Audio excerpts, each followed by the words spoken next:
Assalomu alaykum hammaga. Haliyam ish oqtarib yuribsizmi? Ish topolmadingizmi shuncha vaqtdan beri? Mana уже ro'za ham kirib keldi. Hammalaringizni ro'za Ramazon oyi bilan tabriklayman. Akalar opalar, shu videoga barnotadan like bosib, обязательно do'stlaringizga jo'natib qo'yinglar. Beyish yurgan, ish qidirib yurgan do'stlaringizga jo'natib qo'yinglar. Skladlarda ishlarimiz bor. Oyligi 120 mingdan to 200 minggacha hamma uslugasini qilib beradi.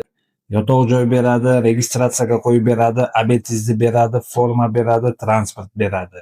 Bu hamma условия degani. Rossiyada hozirgi paytda nima kerak? Yotoq joy kerak, obed kerak, transport kerak, ishxonaga borib olib kelish uchun va главныйsi aldamaydigan kompaniya kerak. O'sha uchun o'zimizni kompaniyaga, o'zim ishlayib turgan kompaniyaga ishga taklif qilaman. 120 mingdan 200 minggacha.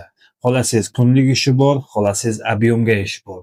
18 yoshdan to 65 yoshgacha bo'lgan akalarimizni, opalarimizni taklif qilamiz. Marhamat, kelinglar, ishga joylashinglar. Like bosib, shu videoni do'stlaringizga jo'natib qo'yinglar. Обязательно kommentariyaga o'tib, omad so'zini yozib qo'yish esingizdan chiqmasin.